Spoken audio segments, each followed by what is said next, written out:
Bonsoir, bienvenue chers spectateurs dans 28 minutes et merci de votre fidélité. Bonsoir mes amis. Bonsoir Elisabeth. L'actualité internationale, c'est les répercussions de l'annonce faite par Donald Trump, le retrait d'au moins 5000 soldats américains d'Allemagne, 5000 sur les quelques 35 000 stationnés dans le pays, et ce pour punir le chancelier Friedrich Merz d'avoir critiqué la stratégie erratique du dit Trump vis-à-vis de l'Iran. L'Allemagne tente de rattraper le coup.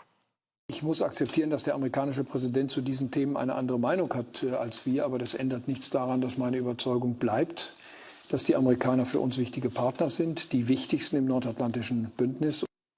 La diminution du contingent américain en Europe, est-ce une aubaine pour Vladimir Poutine? Faudra-t-il repenser la sécurité euro-atlantique sans l'allié historique américain? Le peut-on? On en débattra ce soir et on vous retrouvera en fin d'émission Marie Bonisseau et Xavier Mauduit. Et je sors l'objet du délit. Et oui, avec le son en plus, Elisabeth, c'est une enquête de Mediapart qui révèle que ce fleuron présenté comme le jouet français serait en réalité produit massivement en Chine. C'est l'occasion de revenir un peu sur l'histoire de cette girafe, Sophie la girafe. Allez hop. Et vous, Marie? Moi, je vous parle d'une étude américaine qui montre que chaque jour, on se parle de moins en moins, on échange moins de mots et ça a peut-être un rapport avec le sentiment galopant de solitude moderne. À tout à l'heure, tous les deux. Et pour commencer, événement, le scénariste et réalisateur cher à notre cœur, Haggai Levy, auteur de Betty Pool, à l'origine de la série En thérapie que vous avez tant aimé sur Arte, revient sur Arte avec une série, Etty, du nom de Etty Hillesum, jeune écrivaine juive hollandaise assassinée à Auschwitz en 1943. Elle a toujours refusé de céder à la haine et son extraordinaire journal intime a été publié en 1981. Etty, comme éthique de la solidarité, sans doute l'âme sœur de Haggai Levy, on en parle avec lui.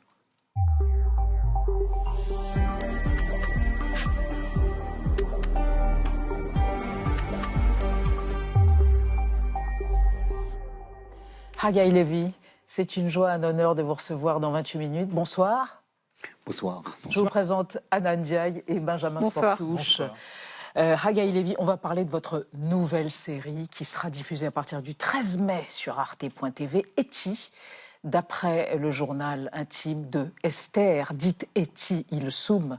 Pour ceux qui ne la connaîtraient pas tout à fait, d'abord, elle est née, ou plutôt vous êtes née 20 ans après son assassinat en 1943. Elle a été assassinée à Auschwitz en 1943. Vous êtes née en 1963. C'est une âme sœur pour vous, Etty? Alors, l'âme sœur, le mot est un petit peu fort. Mais quand même, à l'instar de beaucoup de gens qui l'ont rencontrée, ou quelqu'un comme elle dans sa vie, disons qu'elle est devenue une sorte de guide, disons, pour la vie, un esprit qui vous accompagne dans la vie, qui vous guide, mais qui vous accompagne dans les moments difficiles, et puis qui vous dit quelquefois ce qu'il faut faire. Quelque chose comme ça, plutôt qu'une âme sœur. C'est déjà beaucoup. On reparle de Etty et de votre série. C'est aussi un film qui sortira demain sur les écrans français après votre profil, votre portrait, par Gaël Legras. Haggai Levy, depuis plus de 20 ans, vous réalisez des séries dans lesquelles la psychothérapie occupe une place fondamentale.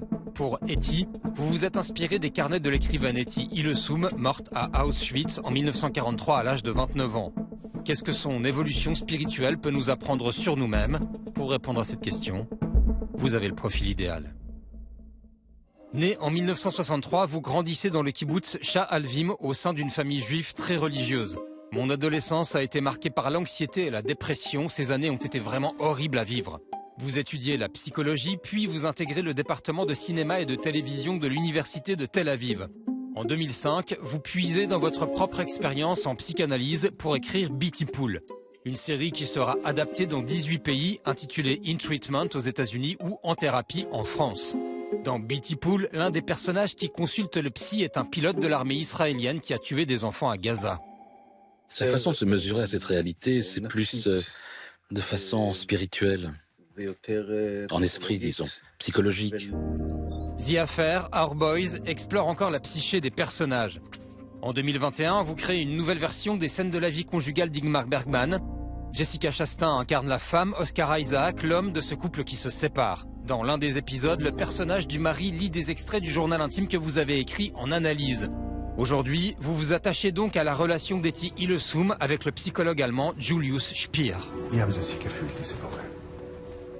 Mais aussi au destin de cette écrivaine néerlandaise dont la lecture des journaux publiés sous le titre « Une vie bouleversée » vous ont été conseillés par votre analyste. So ein kleines Stückchen Chaos schaute mich mit einem Male tief unten aus der Seele an. Und ich dachte, ach ja, ich werde auch wohl verrückt sein, so wie meine ganze Familie. Vous précisez, grâce à ce livre, j'ai compris qu'on peut perdre gros et trouver dans le même mouvement une place à soi, en soi. Haggai Levy, elle a vécu 29 ans à peine. Etty, c'était une femme exceptionnelle, drôle, autocentrée, dépressive, en quête spirituelle permanente, assoiffée d'absolu, qui croyait en Dieu mais sans intermédiaire. Qu'est-ce qui vous a le plus marqué, bouleversé dans ce personnage qui avant tout manifestait solidarité et empathie pour ses frères humains?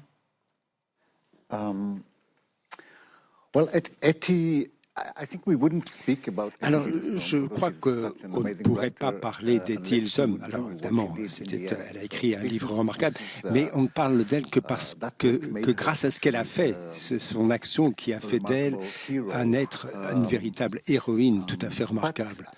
Mais ce qui compte surtout, en tout cas, ce qui était important pour moi dans la série, c'est de montrer que ça n'était pas une sainte, ça n'était pas une illuminée, c'était...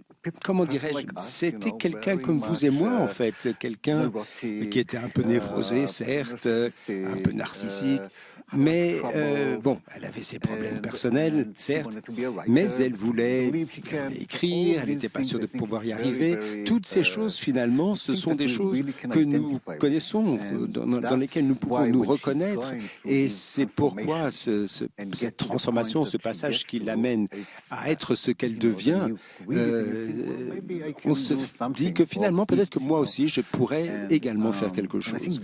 Je crois que c'est ça qui fait que les gens s'y retrouvent. La bande-annonce de Etty. En je realiseert je ook dat dit nog maar het begin is, voor jullie allemaal. Als je leven bestaat uit angst en haat, kun je het er nog wel een leven noemen? Ga vluchten. Zometeen stort iedereen nog in. Maar we moeten niet vergeten dat we een verantwoordelijkheid hebben voor deze mensen. Du musst dich selbst halten. Ik begrijp zelf ook niet helemaal wat er met me gebeurt. Du bist unaufhaltbar. Ik weet dat als ik hiermee doorga, ik nergens meer bang voor zal zijn. Nergens. Vous ne le montrez pas dans la série Etty, mais en juillet 1943, elle prend le statut de détenue.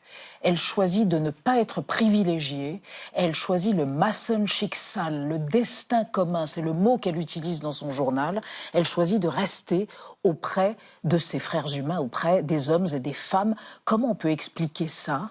Par sa haine de la haine. Elle ne voulait pas haïr. Et ça vous semble supérieur? Tout à fait. Et là, enfin, c'est quand même une position, une forme d'empathie poussée à l'extrême. Ça n'est pas très facile à comprendre, mais si l'on suit tout le processus, toute la transformation qu'elle suit, on peut finir par comprendre ce qui se passe. Mais ce qui est important pour moi, c'est de dire que Etty n'est pas allée au camp pour y mourir délibérément. Ce n'était pas une martyre, elle ne voulait pas mourir. Mais d'abord, elle pensait qu'elle survivrait. Parce que à l'époque, on ne savait pas trop le sort qui attendait les détenus du camp, mais elle pensait pouvoir aider les autres. Enfin, elle avait des idées là-dessus, elle pensait pouvoir donner aux autres. Et puis, alors en tout cas pour moi, il y a un moment où on le voit très clairement que c'est un geste de solidarité pur, mais on ne veut pas avoir recours ou se servir de ses propres privilèges. Ça a l'air simple. Certes, c'est une forme d'héroïsme, mais ça peut être aussi simple que cela. En tout cas, c'est ainsi qu'elle l'avait dit. Pour elle, elle ne voulait pas disons, s'agrandit autour de ça. Pour en venir à l'histoire actuelle, l'histoire contemporaine, Etty n'est pas inspiré par la haine. Vous avez reconnu avoir eu de la haine après les événements, les massacres du 7 octobre, et vous avez de la haine pour le gouvernement de Netanyahou. Vous parlez même de moments pré-fascistes qu'on vit aujourd'hui en Israël. Lui, Netanyahou, dit qu'il sécurise le devenir d'Israël. Écoutez, disons que c'est un peu difficile de dire qu'il est là pour sécuriser l'avenir d'Israël. Enfin, en tout cas, quand on voit l'issue qui semble se profiler, moi, en tout cas, j'ai été associé à toute la question des otages. J'ai joué un rôle actif et je me suis dit que c'était la seule chose qui comptait. Lorsque j'ai vu qu'il n'y avait rien à faire, qu'on ne pouvait pas donc, remédier à la situation, cette impuissance s'est transformée en rage et cette rage s'est transformée en haine. Je crois que c'est ça le parcours, l'évolution des sentiments. Et là, Etty m'a beaucoup aidé parce que je me suis rendu compte à quel point la haine m'empoisonnait moi-même de l'intérieur. Donc le problème de la haine, ce n'est pas ce que l'on fait à l'autre, mais ce que l'on devient soi-même. En tout cas, pour moi, c'était un moment important. Et puis, c'était quelque chose de nouveau, surtout par rapport aux journaux intimes de Etty, parce que je ne m'étais pas vraiment rendu compte à quel point cette idée était importante. Centrale même. On va évoquer avec vous, Haggai Levy, et avec Anna, les appels au boycott du cinéma israélien qui sont réguliers et récurrents. Il y en a encore eu lors de la Berlinale il y a 2 mois. Oui, mi-février, lors d'une conférence de presse en amont du festival de cinéma, un journaliste interroge les membres du jury sur la situation en Israël et à Gaza. Wim Wenders, le président du jury, répond « Nous devons rester en dehors de la politique » et il ajoute « Le cinéma est le contraire de la politique ». Une centaine de personnalités du cinéma ont été choquées par cette déclaration, dont Javier Bardem, Tilda Swinton, Blanche Gardin. Ils ont adressé une lettre ouverte à l'organisation du festival dans laquelle ils dénoncent le silence sur le génocide des Palestiniens et le rôle clé de l'Allemagne dans son soutien à l'État hébreu. Le collectif qui a coordonné ce courrier, Film Worker for Palestine, appelle lui régulièrement au boycott des films israéliens. Est-ce que ça vous semble injuste qu'on mette dans le même sac le cinéma israélien et la position du gouvernement de Netanyahou ? Vous savez, ce que l'on doit comprendre par rapport à tout cela, c'est qu'il y a des centaines de milliers de gens en Israël qui ne voient pas les choses comme le gouvernement. Ils sont même contre le gouvernement de Netanyahou. Mais en plus de cela, le combattent activement. Ça fait 3 ans que nous sommes dans la rue. Les gens font toutes sortes de choses, mais ils sont persécutés, on les emprisonne, ils vont en Cisjordanie pour protéger les Palestiniens. Je ne parle pas d'une poignée de gens, c'est vraiment un grand nombre de personnes qui doivent être reconnues pour ce qu'elles font. Alors, en tout cas, il faut savoir que ces gens existent, qu'ils sont actifs. Alors, les artistes, et notamment le cinéma israélien, mais je dirais 80% des artistes se retrouvent justement chez ces gens qui veulent protester. Alors, ils se trouvent tous, ou presque tous à gauche de l'échiquier politique, mais pour cette histoire de boycott du cinéma, je ne dis pas que c'est complètement ridicule, mais enfin quand même. Dans le cas présent, cela fait plutôt du mal, justement aux mauvaises personnes, parce que ce dont nous avons besoin en Israël, en tout cas à gauche, au contraire, on a besoin du soutien des autres. Si vous commencez si vous boycottez, disons, je ne sais pas, les armes à feu, les armes d'Israël, alors là, ça serait utile. Mais boycotter le cinéma, ça n'aide pas. Donc, bon, certes, l'idée est un peu compliquée, mais enfin, si on veut boycotter les choses, il faut qu'il soit, disons qu'il faut qu'il soit plus différencié. On doit viser de manière plus sélective les choses à boycotter. Parce que, quand même, quelquefois, le boycott, c'est la solution de facilité. En fait, il faut creuser un petit peu, savoir quel est le projet, qui est derrière, et ensuite décider si on veut en faire partie ou non. Merci, Haggai Levy. Je rappelle donc votre série Etty, à la fin de laquelle Etty dit un artiste doit s'efforcer d'être un bandage pour toutes les blessures. Vous y réussissez magnifiquement. Votre série donc au cinéma demain, 6h, c'est trop peu. Et sur arte.tv à partir du 13 mai et diffusé sur Arte en linéaire 21 et 28 mai. Merci infiniment d'être venu nous voir, Haggai Levy, et merci à votre interprète Robert Wolfenstein. On passe à notre débat sur les conséquences pour l'Europe du retrait d'un certain nombre de soldats américains décidés par Donald Trump. Plus de 5000 boys vont quitter d'ici un an. Les bases situées en Allemagne et l'Italie et l'Espagne pourraient aussi être concernées. Vladimir Poutine boit-il du petit lait? La sécurité du continent doit-elle être prise en charge par les Européens eux-mêmes? On en débat après la mise au point d'Amira Swilem.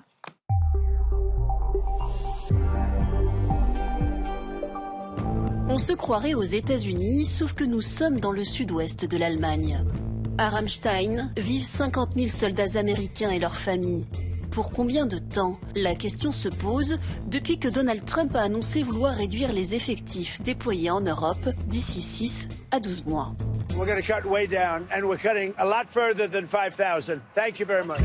Tout est parti d'une petite phrase du chancelier allemand Friedrich Merz. Lui qui a déclaré que les États-Unis ont été, je cite, humiliés par l'Iran, s'est attiré les foudres de Donald Trump.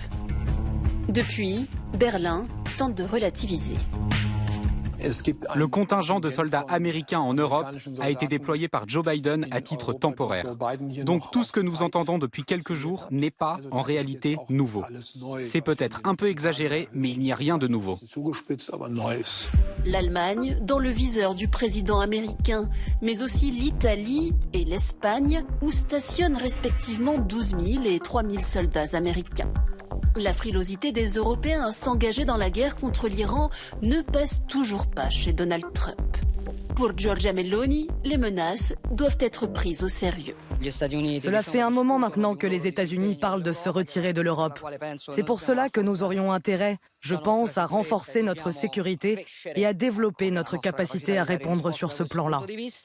Connu pour ses emportements, Donald Trump mettra-t-il ses menaces à exécution et si oui, quel risque pour la sécurité européenne? L'annonce du retrait des troupes américaines peut-elle fragiliser le vieux continent ou accélérer l'Europe de la défense? Alors que la Russie cherche à renforcer son influence et que la guerre en Ukraine n'en finit pas, les Américains n'ont-ils pas trop à perdre à se désengager? Nos trois invités pour ce débat, Nathalie Loiseau, bonsoir. Bonsoir. Députée européenne Renew, ancienne ministre des Affaires européennes. Vous avez publié Aux armes européens, réarmer l'Europe pour éviter la guerre. Et selon vous précisément, c'est Noël tous les jours pour Vladimir Poutine, qui n'aurait pas pu rêver mieux qu'un président américain à ce point conciliant.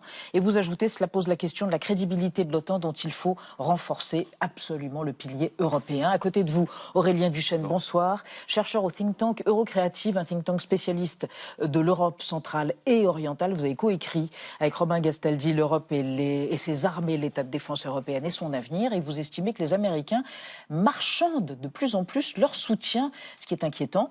Il est temps de prendre notre défense en main et de remplacer les éléments sur lesquels on est dépendant des États-Unis. On y reviendra évidemment. Et enfin, Guillaume Lasconjarias, bonsoir. Bonsoir. Historien militaire, ancien chercheur du Collège de défense de l'OTAN. Vous êtes également professeur associé à la Sorbonne. Et vous estimez que les bases américaines en Europe sont un atout stratégique pour les États-Unis.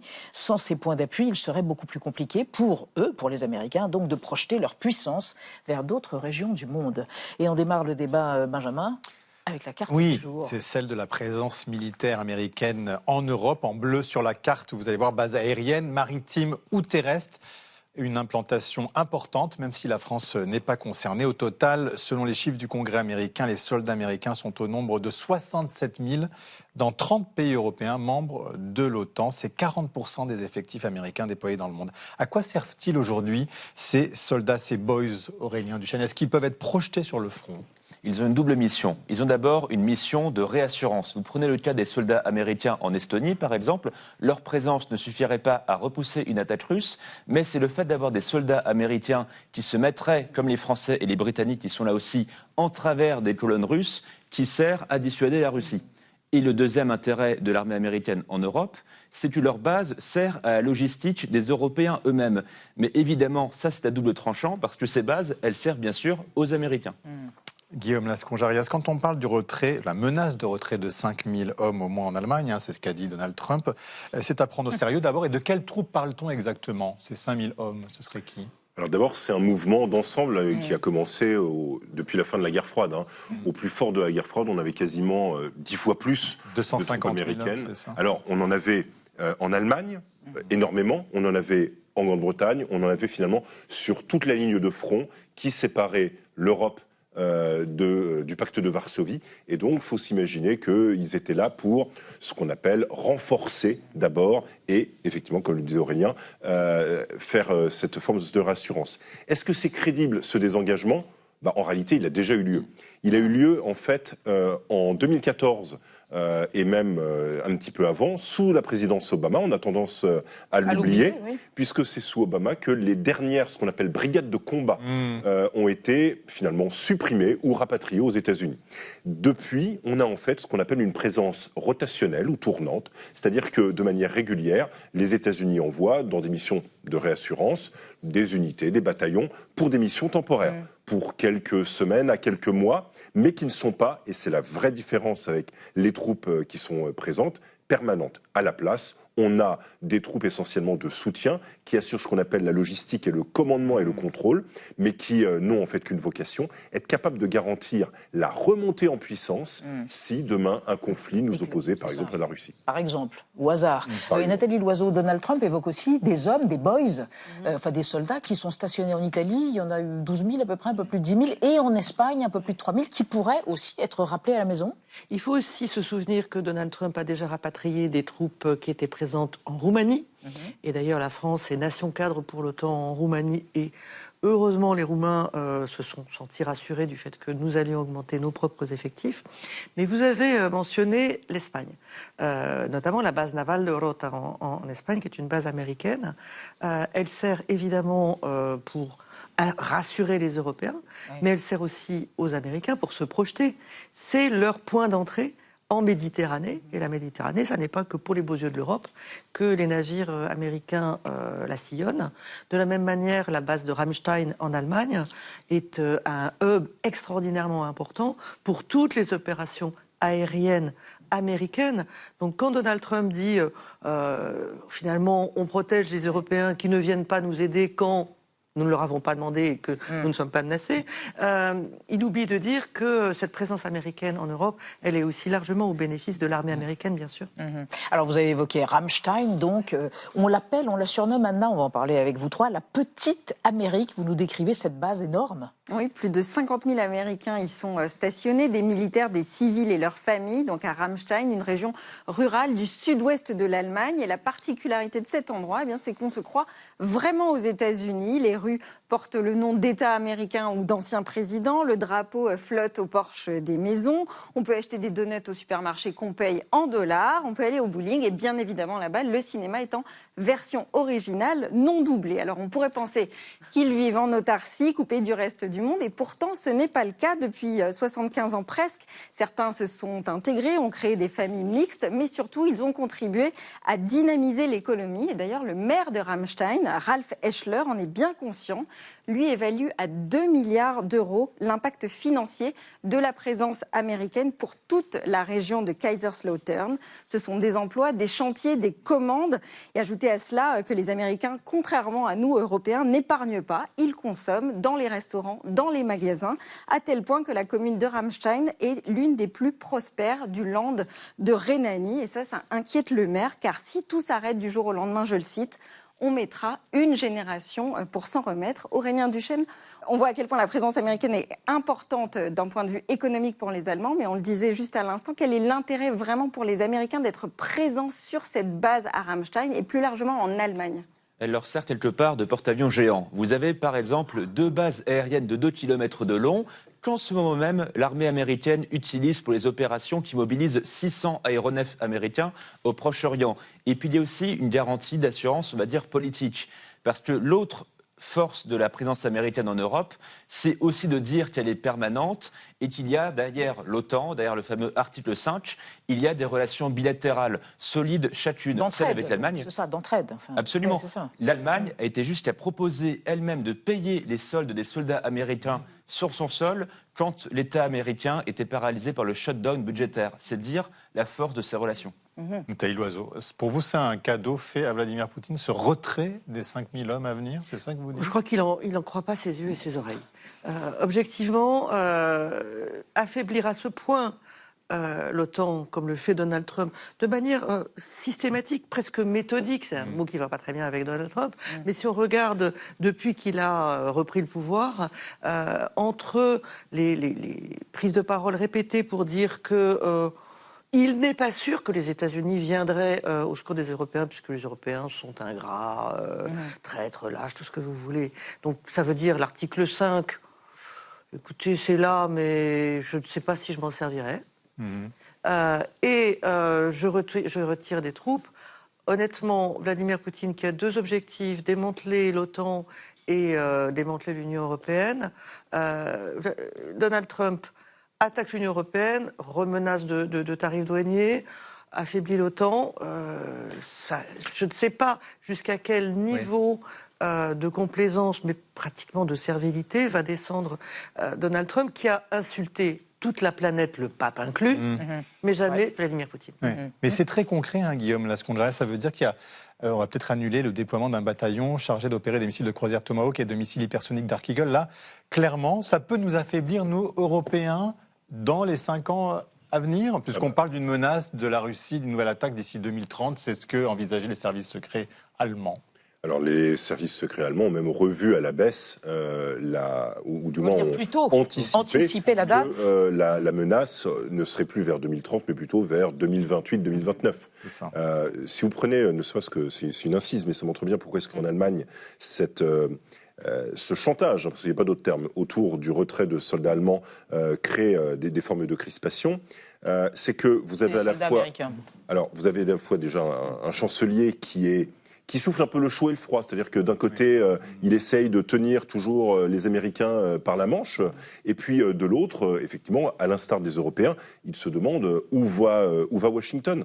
Et le déploiement de ce bataillon-là, mais en réalité, il faut élargir le spectre, c'est l'interrogation sur la façon des Américains de réellement souscrire à des engagements qu'ils ont formulés autrefois. On citait l'article 5. Oui. L'article 5 du traité de Washington, c'est un peu comme les traités d'assurance. Il faut toujours regarder un peu ce qui est en petit et en grisé, parce que dans le texte, il est marqué que cette alliance, ce codicile, précise que les alliés feraient en tant que de besoin ou en tant de ce qu'ils estiment nécessaire. Ce qui voudrait dire que demain, vous êtes attaqués, les Européens, Poutine, par exemple, les Européens invoquent l'article 5, et là, les États-Unis disent OK, écoutez, on va vous mettre, par exemple, nos bases à disposition. Mais on ne va pas vous envoyer d'hommes, on ne va pas vous envoyer le matériel, on ne va pas vous aider plus. Ça nous mettrait, nous, Européens, dans une vraie difficulté. Et c'est pour ça que la défense de l'Europe, c'est plus forcément la défense de l'Europe par les Américains dans le cadre de l'OTAN. Il y a deux risques à cet égard. Quand vous regardez, par exemple, le document de stratégie nationale américaine, pour la première fois depuis 1949, depuis la création de l'OTAN, il est écrit que la Russie représente une menace non pour l'OTAN, mais, je cite, pour les pays d'Europe centrale et orientale. Sous-entendu, pas pour l'autre rive de l'Atlantique. Ça veut dire qu'on se désolidarise. Et le deuxième risque, j'étais par exemple l'an dernier sur une base américaine en Estonie. Vous posez la question évidemment aux soldats, ils disent on est prêt à se battre, mais on n'est pas sûr qu'en haut, à Washington, on nous demande d'aller mourir pour une ville en Estonie, je les cite, qu'aucun Américain ne se remette sur une carte. C'est ça le vrai risque. C'est pas que les Américains partent demain, ils seront toujours là, mais c'est qu'ils ne soient pas appelés à se battre.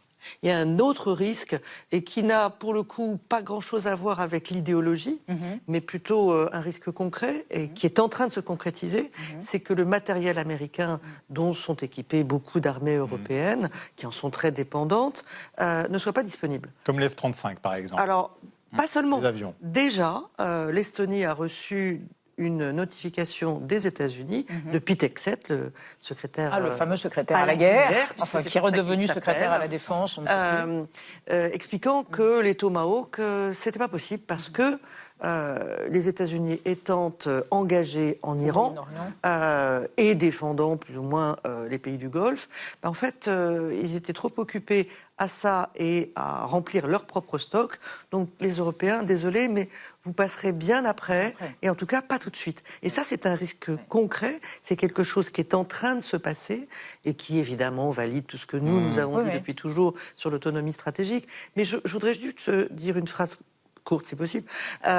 Nous, Français, ça nous est assez facile d'en parler à notre aise, comme ça, sur votre plateau, parce que nous n'avons pas de base américaine, parce que nous avons l'autonomie stratégique, parce que nous avons une dissuasion nucléaire autonome. Quand vous êtes balte, petit et dépendant, ou allemand, et qu'on vous a demandé pendant des décennies de tout faire sauf d'avoir une armée qui tienne la route, c'est beaucoup moins drôle. Alors, et ça a déclenché la réaction de Mark Rutte, secrétaire général de l'OTAN et proche de Donald Trump. Écoutez ce qu'il dit de cette menace de retrait. We have seen some disappointment on the US side with the reaction of Europeans to what is happening in Iran and the US trying to make sure the world is safer by making sure that Iran's nuclear and long missile capacity is being degraded. But at the same time, I would say the Europeans have heard the message. Guillaume Lasconjares, comment vous interprétez ce que vient de dire Rutte? Ça signifie quoi? Les Européens ont compris le message 5 sur 5? Alors, en réalité, les Européens, ils ont compris le message depuis longtemps. Oui. C'est-à-dire qu'il y a une seule chose positive, parce qu'il faut quand même pouvoir le dire, des deux administrations Trump, c'est que ce double électrochoc de sa première et de sa deuxième administration ont conduit les Européens, et entre-temps, il y a eu le 24 février 2022, à augmenter de manière très conséquente leur budget de la défense. En France, on est passé, par exemple, en l'espace de 2 quinquennats, on a doublé.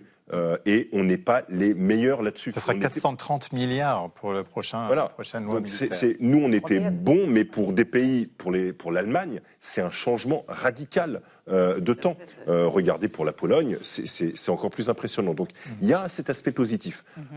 En revanche, et Nathalie Loiseau le soulignait tout à l'heure, le problème, c'est que notre dépendance, elle se fait aujourd'hui ailleurs. C'est-à-dire que pour nourrir notre propre effort de guerre, eh ben, on n'achète pas européen, on ne fait pas européen, on ne fabrique pas européen, on achète sur étagère américain. Donc vous avez cette espèce d'ambiguïté où, d'un côté, on nous demande, à nous Européens, de faire plus et de faire mieux, mais en continuant d'acheter des missiles, des équipements et du matériel américain, ce qui est un petit peu de l'ambiguïté. Mais en même temps, ils ne nous ont pas pris en traite, les Américains, puisqu'ils nous ont dit, Trump a dit, il faut que vous investissiez dans votre défense. Voilà la suite, en fait, quelque dans part. Votre défense, en achetant nos matériels.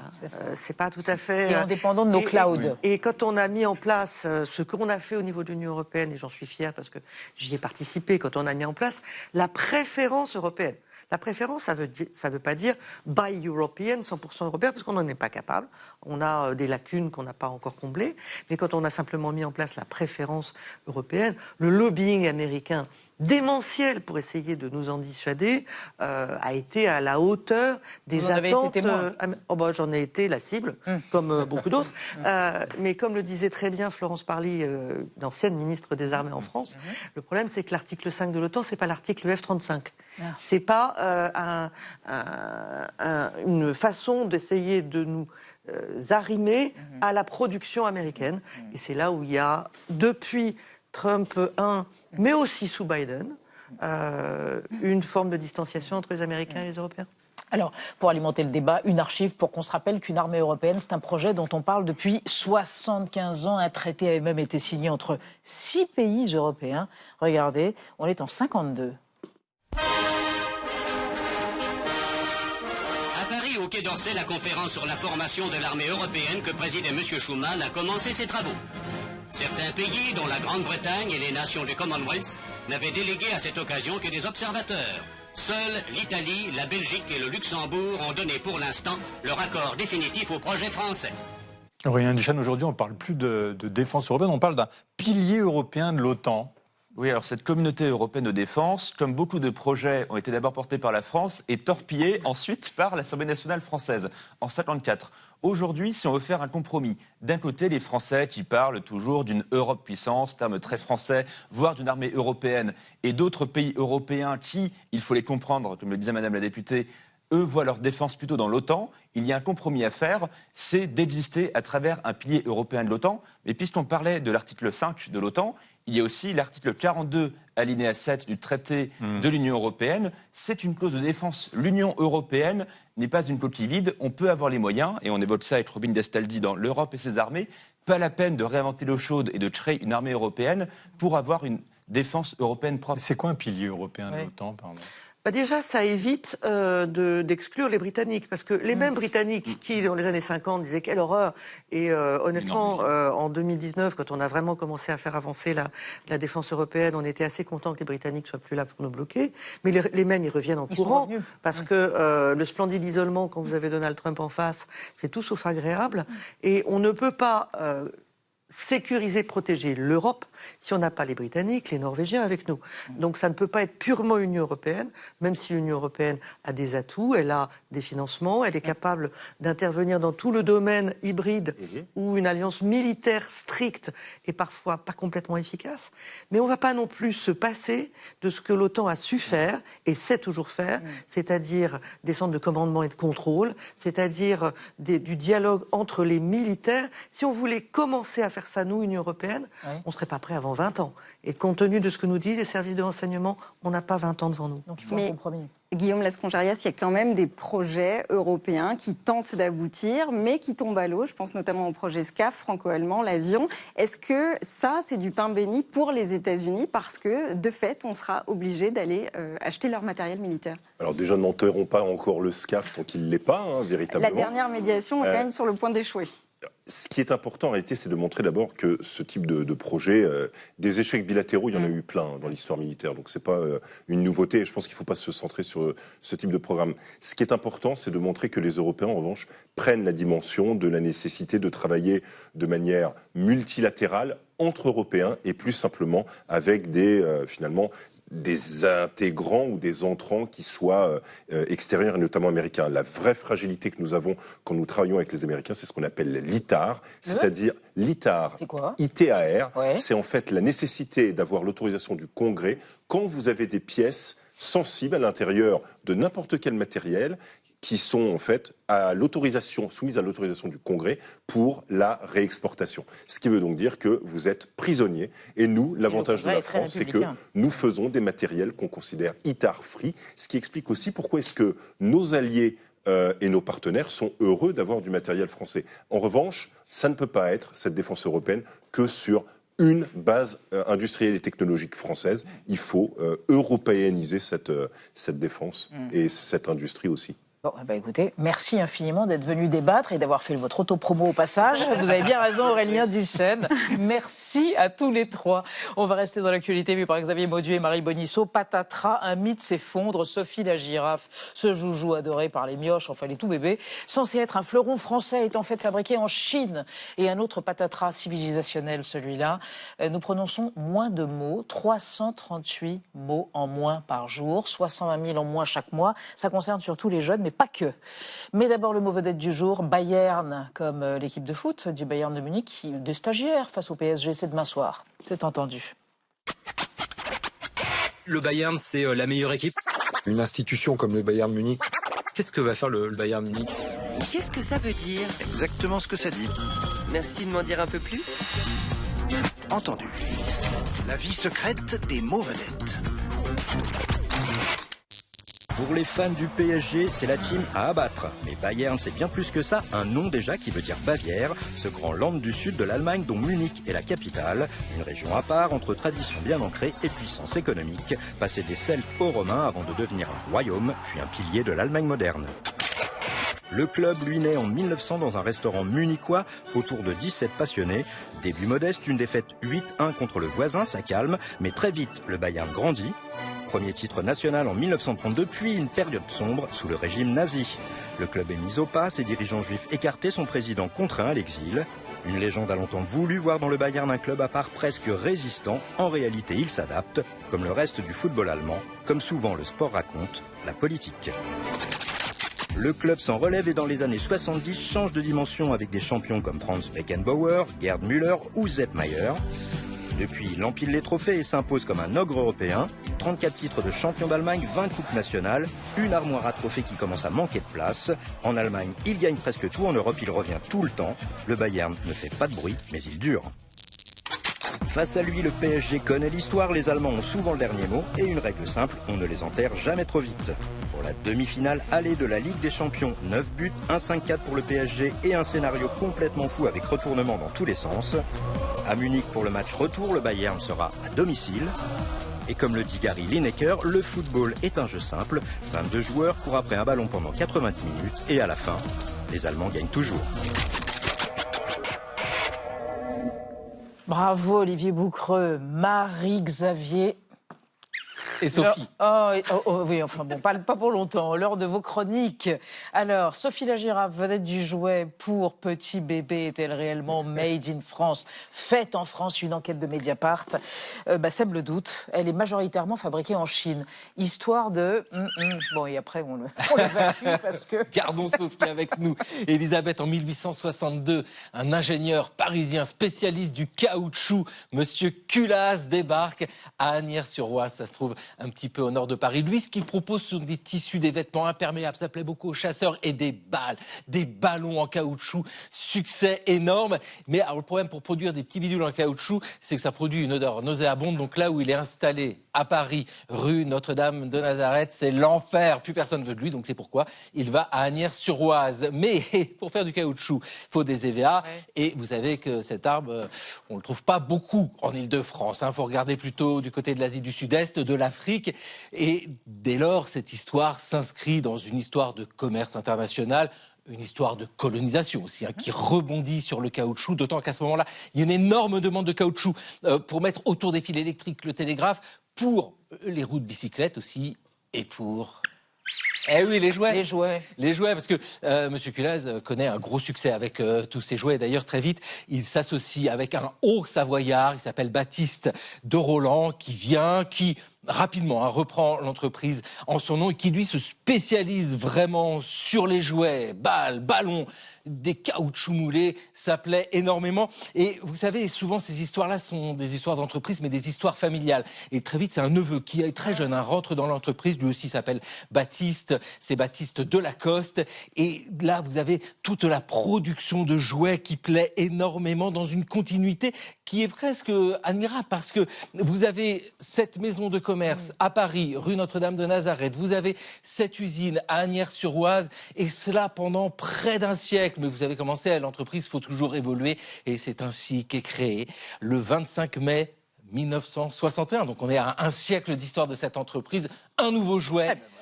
Il a la forme d'une girafe, formidable idée, parce que c'est très exotique, c'est très nouveau. Et puisqu'il est créé le 25 mai, vous regardez sur le calendrier, ce jour-là, c'est la Sainte-Sophie, son nom est tout trouvé. C'est Sophie la girafe, 18 cm de caoutchouc naturel, produit de manière industrielle, c'est du rotomoulage. Et ça plaît énormément, c'est un succès vraiment fou. Alors c'est dans les années 1980 que cette entreprise est rachetée. C'est d'ailleurs par la suite que l'ensemble de la production, qui est un peu dispersée, est concentrée à Rumilly. Ça se trouve en Haute-Savoie. Mais on peut le dire, avec cette girafe, ils ont fait un bon coup, tout simplement. Et puis, comme les girafes sont hautes, ça voit loin. Ah, et si elle savait parler, elle dirait que vos Baptistes s'appellent en fait Basile. Basile. Voilà, Basile. Cher René Mauduit.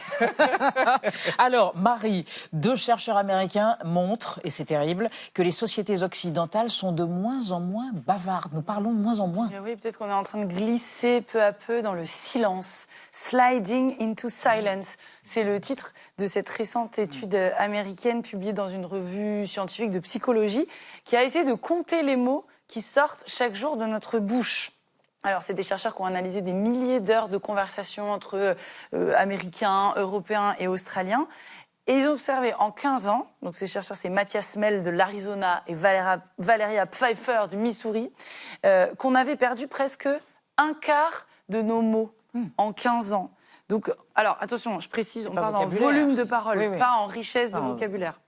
Et donc, 2005, on prononçait à peu près chaque jour 16 000 mots par jour. Et en 2019, ça chute à 12 700. Donc, c'est quand même, ils l'ont vraiment vu dans les chiffres. Et encore, vous voyez que ces données 2019, ça s'arrête avant la Covid. Donc il est fort probable que ça se soit encore empiré depuis. Alors pourquoi on ne parle plus? Mathias Mel de l'Arizona dit que lui, c'est relié à une diminution des petits échanges informels qu'on avait pendant toute la journée. Donc le bonjour à la voisine, le passant à qui je demande mon chemin parce que je n'ai aucun sens de l'orientation.